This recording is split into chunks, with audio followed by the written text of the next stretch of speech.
অঝোর ধারায় বৃষ্টি পড়ছে তো পড়ছে, আর আমি সেই বৃষ্টির মধ্যে ভিজতে ভিজতে দিক বিদিক ছুটে বেড়াচ্ছি। থাকার একটা ছোট আশ্রয় খুঁজছি, আর খুঁজছি কাজ। আমার নাম বিনু, বাবা মায়ের একমাত্র সন্তান। বাবা মা দুজনেই গত হয়েছে 2 বছর আগে। শেষ আশ্রয় মামি, সেও আজ তাড়িয়ে দিলেন। অগত্যা এই দুর্যোগের রাতেই হন্যে হয়ে একখানা কাজ করছি। হায় ভগবান, একই দিন দেখতে হলো আমার। এই ঝড় বৃষ্টির রাতে আমি এখন কোথায় আশ্রয় নেই? কি বিপদে ফেললে তুমি আমার বিধাতা।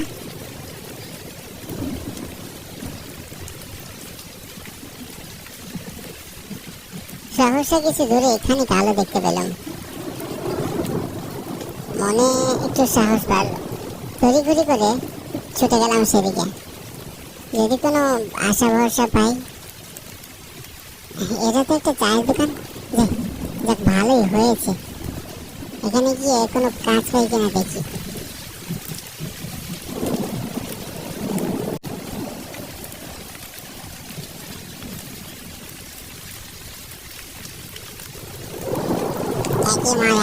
এত রাতে ভিজছেন কেন?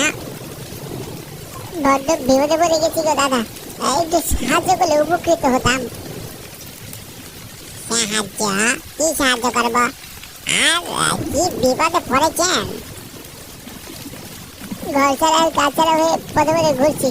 একটা আশ্রয় চাই আর একটা কাজ, যদি ব্যবস্থা হতো অনেক উপকৃত হতাম। তাই বলুন, তবে এখানে কাজ পাবেন না মশাই। ওখানে একটা ছেলে আগে থেকেই কাজ করে। ও, তবে আর কি করার। আচ্ছা, কোথায় গেলে কাজ পাওয়া যাবে বলতে পারেন? না বাপু, ওসব আমি জানি না। নিরুপায় হয়ে ভাবতে লাগলাম, এবারে কি করা যায়। ছোটবেলায় বাবার মুখে শুনেছিলাম এখানে নাকি এক বড় জমিদার বাড়ি আছে, যেখানে অনেক মানুষ কাজ করে। কে বলতে পারে আজও সেই জমিদার বাড়ি আছে হয়তো, আর আজও সেখানে অনেক মানুষ কাজ করে। যদি সেই জমিদার বাড়িটা একবার খুঁজে পাই, নির্ঘাত একটা কাজ জুটিয়ে ফেলতাম। তবে কোথায় পাই? চারপাশে বৃষ্টির রেশ খানিকটা কমে গেল। ভাবলাম এভাবে জমিদার বাড়ি খুঁজে সেখানে কি একটা বন্দোবস্ত করা যায় কিনা। বলছি, ও ভাই, এখানে একটা জমিদার বাড়ি ছিল না? জমিদার বাড়ি? হ্যাঁ, আছে বটে। কেন? ভাবছি ওখানে একবার যাব। কথাটা শুনে মাত্রই দোকানদারের মুখটা কেমন যেন ফ্যাকাশে হয়ে গেল। খেয়াল করলাম সেখানে থাকা বাকিদের মুখ কেমন যেন কালো হয়ে গেল। বেশ ভয় পেলে মানুষের চেহারা যেমন হয় ঠিক ওরকম। আমার কথা শুনে দোকানদার বলল, সেখানে যাবেন কেন? পাগল টাগল হয়ে এসে গেছেন নাকি? পাগল হবো কেন? জমিদার বাড়িতে কিভাবে যেতে হয় সেটা আমাকে বলে দিলেই তো হয়। আমি আমি আপনাকে রাস্তা বলবো? হ্যাঁ, কেন আপনি চেনেন না? চিনি বটে, আপনি সেখানে যাবেন না কিন্তু আবার। কেন? কেন যাব না? কিছু না। আচ্ছা, মুশকিল হলো তো। জমিদার বাড়ি যাওয়ার রাস্তাটা কোন দিকে সেটা বলুন না মশাই, বললে কি হয়? সোজা গিয়ে বাদিয়ে গেলে একটা পুকুর পড়বে। পুকুর পেরিয়ে যখন হাঁটলে এই জঙ্গলের ওপারে জমিদার বাড়ি। আমাকে আর কিছু জিজ্ঞাসা করবেন না বাবু, আমি আর বলতে পারবো না।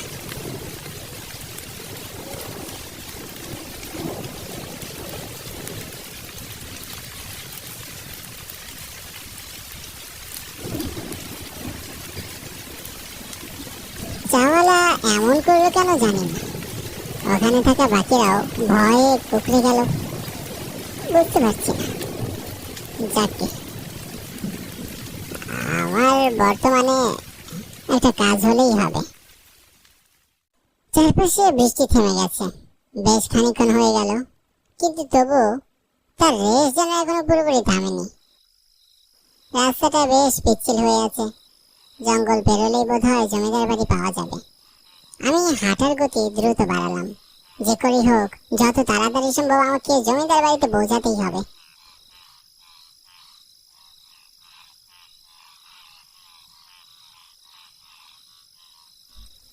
ওই তো জমিদার বাড়ি। কি বিশাল বাড়ি, যাক, অবশেষে পেলাম তাহলে। জমিদার বাড়ি দেখার পর আমি সেই বাড়ির দিকে অগ্রসর হই। সুবিশাল প্রাচীরে ঘেরা জমিদার বাড়ি। যদি এই বাড়িতেই একখানা কাজ বাগিয়ে নিতে পারি তবে আমাকে আর কে পায়। মনের ভিতরে সেই আশা নিয়ে এগিয়ে চললাম বাড়ির দিকে। বাড়ি দেখেই মনে হচ্ছে বেশ পুরনো। শুনেছিলাম বহু বছরের পুরনো এই বাড়ি, তবে এতটা পুরনো সেটা ভাবিনি। বাড়ি থেকে দেখি গাটা কেমন ছমছম করছিল, কিন্তু অগত্যা এখানেই আমাকে যেতে হবে। বাড়িটার চারপাশে কেমন ঝোপঝাড় জঙ্গল, বাড়ির সামনে কাউকেই দেখা যাচ্ছে না। আমি সাহস করে বাড়ির ভিতরে প্রবেশ করলাম।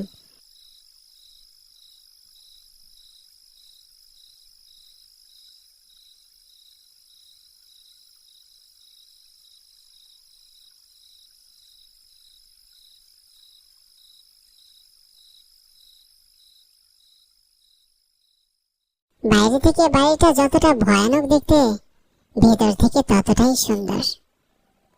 বাইরে থেকে দেখে কেউ কল্পনাও করতে পারবে না বাড়ির ভিতর এত সুন্দর কি করে হতে পারে। চারপাশে কাউকে না পেয়ে আমি এবার হাঁক ডাক শুরু করলাম। বাড়িতে কেউ আছো নাকি গো? বাড়িতে কেউ আছো? আমি যে বড্ড বিপদে পড়ে এখানে এসেছি।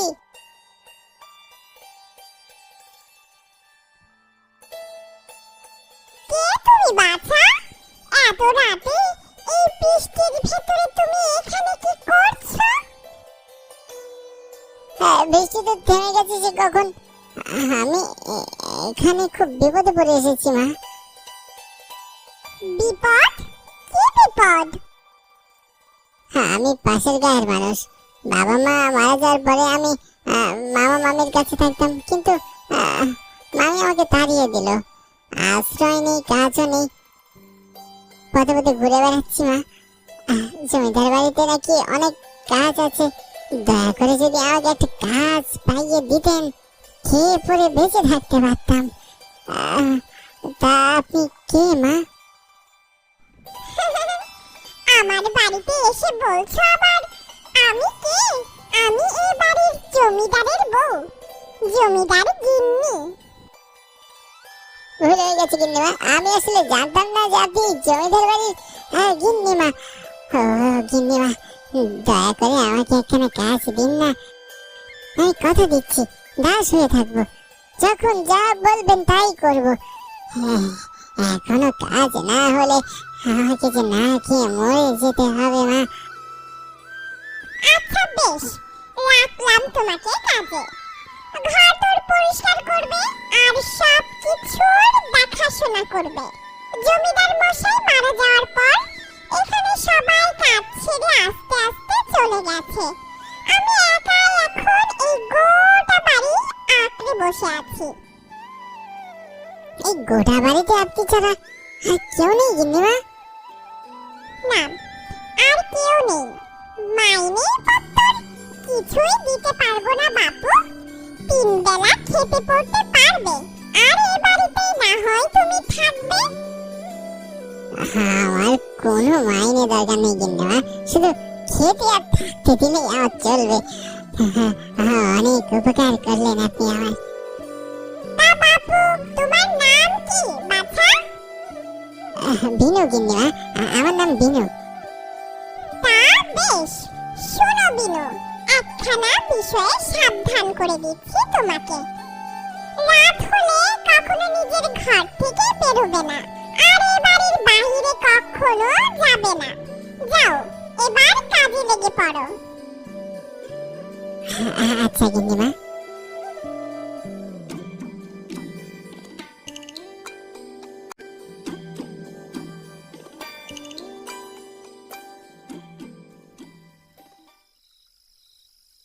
এত সহজে কাজ পেয়ে যাব ভাবিনি। মনে মনে ভগবানকে ধন্যবাদ দিলাম। এরপর আমার চোখে ঘুম জড়িয়ে আসতে লাগলো, কিন্তু হঠাৎ ঘটলো এক আজব ঘটনা। ঘুমে চোখ লেগে এলো আমার। এমন অবস্থায় টের পেলাম কেউ একজন কাঁদছে। কোনো মেয়ে মানুষের গলা। প্রথমে ভেবেছিলাম স্বপ্ন দেখছি, পর মুহূর্তে আওয়াজ পেলাম যে সত্যি সত্যি কেউ কাঁদছে। আমি উঠে বসলাম। এই মধ্যরাতে কে কাঁদছে?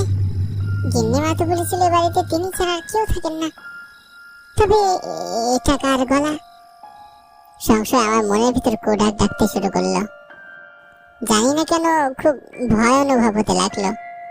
একবার ভাবলাম বাইরে গিয়ে পরখ করে দেখা যাক, কিন্তু পরক্ষণে মনে হলো গিন্নিমা বারণ করে দিয়েছেন রাতের বেলা যেন বাড়ির বাইরে না যায়।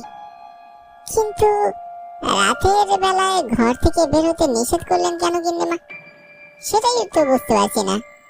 আর এত রাতে কারি বা গলার আওয়াজ পাচ্ছি। সব মিলিয়ে আমার মনের মধ্যে এক প্রশ্নকুণ্ডল তৈরি হয়ে গেল। বিবেচনা করে আমি সিদ্ধান্ত নিলাম দরজা খুলে আমি বাহিরে যাব। হতেই পারে কারো বিপদ হয়েছে, যেই ভাবা সেই কাজ।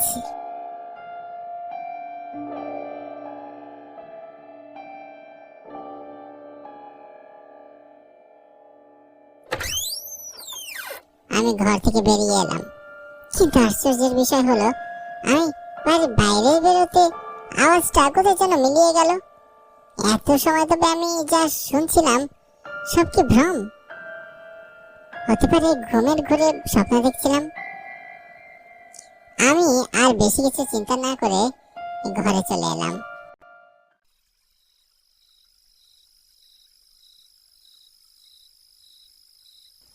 ঘরে এসে খাটে গায়ে দিয়ে শুয়ে পড়লাম, আর শুয়ে পড়ার সাথে সাথে আমার চোখে ঘুম চলে এলো।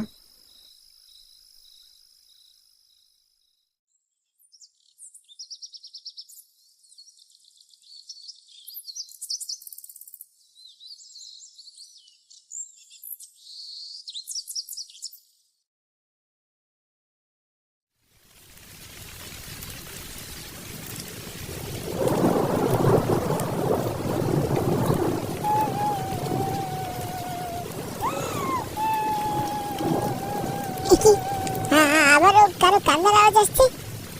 হচ্ছেটা কি? আমি প্রতিদিন কান্নার আওয়াজ পাচ্ছি কেন? এক আজব ঘটনা করছে কেন আমার সাথে? আজ আমাকে রহস্যভেদ করতেই হবে। এটা ভেবে বিছানা ছেড়ে উঠে আমি বাইরে গেলাম।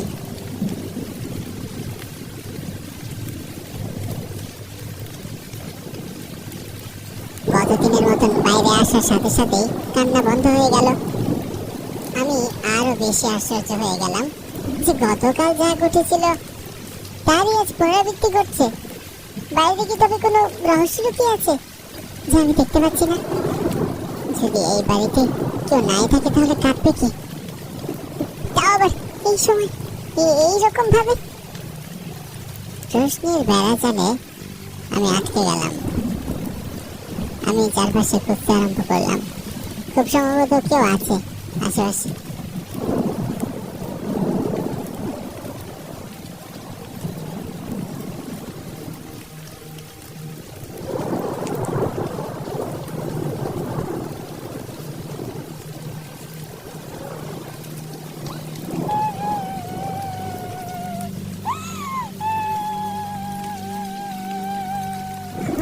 ওই তো কান্নার আওয়াজ আবার আসছে, কিন্তু কোত্থেকে আসছে? না, আজ যে করে হোক আমাকে কান্নার আওয়াজের রহস্যটা উদ্ঘাটন করতে হবে।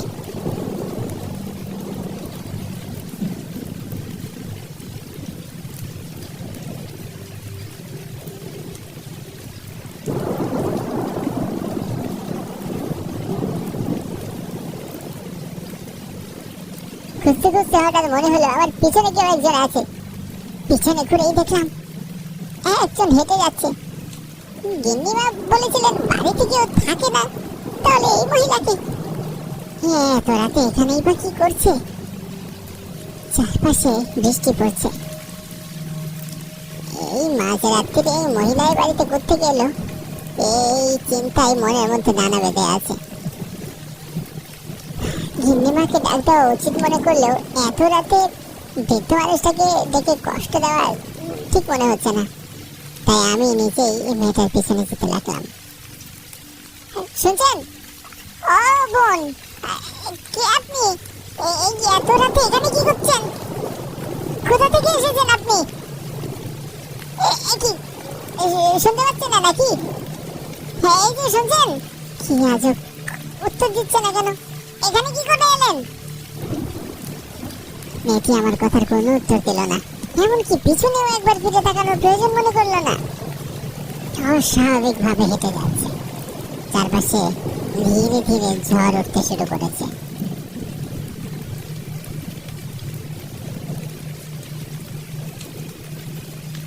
অন্ধকারের ভিতর দিয়ে মেয়েটা সামনের দিকে হেঁটে যাচ্ছে, আর আমি ওর পিছনে হেঁটে যাচ্ছি। আমার মনের ভিতর কেমন একটা ভয়ের আশঙ্কা জন্ম নিল। আমি মেয়েটার পিছনে পিছনে ঘরের ভিতরে ঢুকে গেলাম।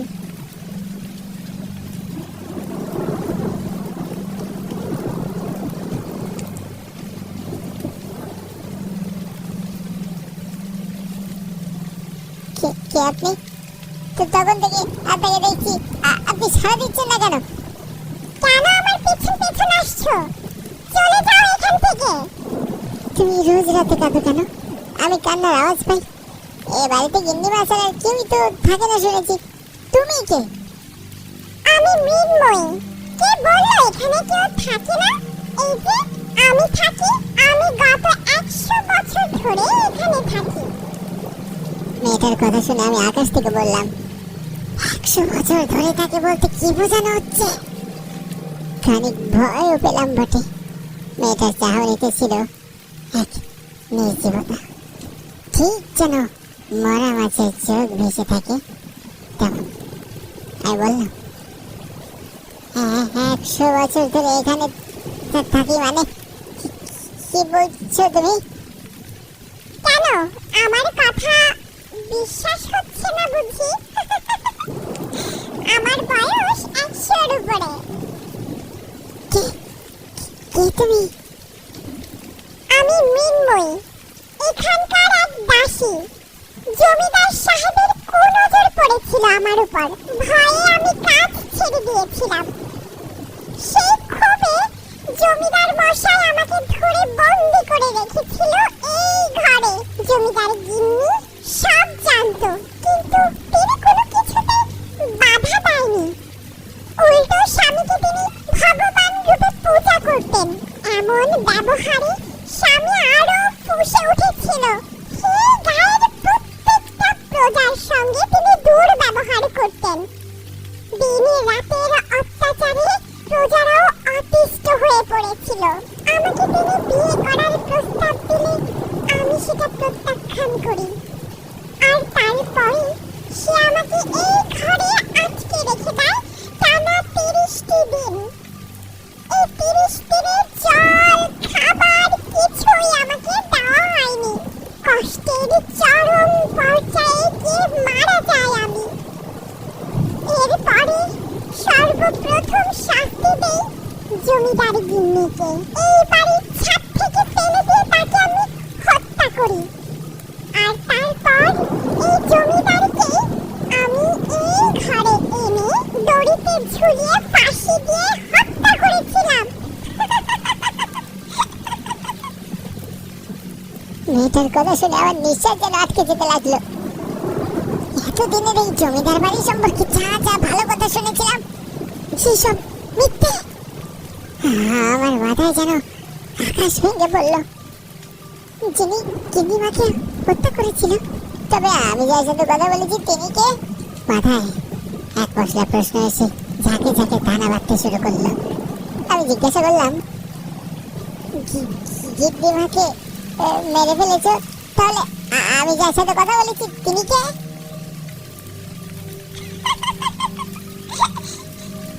সে যে আমারই রূপ, গিন্নির রূপ ধরে আমি এখনো এখানে ঘুরে বেড়াই।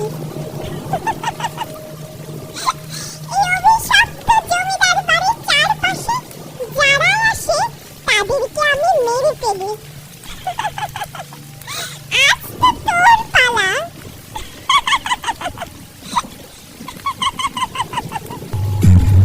আমি দেখলাম আমার চোখের সামনে এই গিন্নিমার রূপ ধারণ করলো সে কম বয়সী নারী মূর্তি। কি বিভৎস রূপ তার, দেখে গায়ের লোম কাটা দিয়ে ওঠে।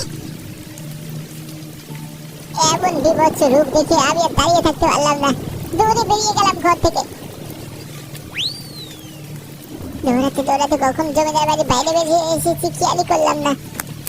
আমার কপাল দিয়ে ঘাম পড়ছে, মেরুদণ্ড দিয়ে ভয়ের শীতল স্রোত বয়ে যাচ্ছে। নিজের চোখকে বিশ্বাস করতে পারছি না, সত্য নাকি স্বপ্ন। হঠাৎ বাইরে কিসে যেন হোঁচট খেয়ে মুক্তগ্রামে আমি পড়ে গেলাম।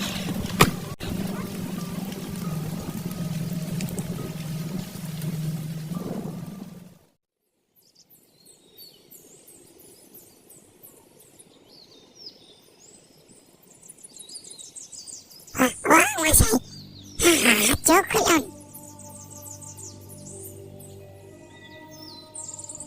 বলি, সব ছেড়ে এই ভূতের বাড়ির সামনে জ্ঞান হারিয়ে পড়তে হলো আপনাকে? ভূতের বাড়ি মানে? ওই জমিদার বাড়ি কি সবাই ভূতের বাড়ি বলে আপনি জানেন না? সেদিন যখন এই বাড়ি খোল করছিলেন নীলগাঁট আমি জানতাম আপনি এখানে এসেছেন। বলি মরা শখ হয়েছে নাকি আপনার? হ্যাঁ, যদি হয়ে থাকি অন্য ভাই মরুন না, ভূতের হাতে প্রাণ দিতে হবে কেন শুনি? এই ভাঙা বাড়ির সামনেই বা পড়ে আছেন কেন আপনি? আমি তাকিয়ে দেখলাম সে বিশাল জমিদার বাড়ি এক ভাঙ্গা স্তূপে পরিণত হয়ে রয়েছে। তবে আমি যে দুদিনের বাড়িতে ছিলাম সেটা কি ছিল, এর উত্তর হয়তো সারা জীবনেও আমার মিলবে না। তবে যা অভিজ্ঞতা হয়েছে তা আমি সারা জীবনেও আর ভুলতে পারবো না।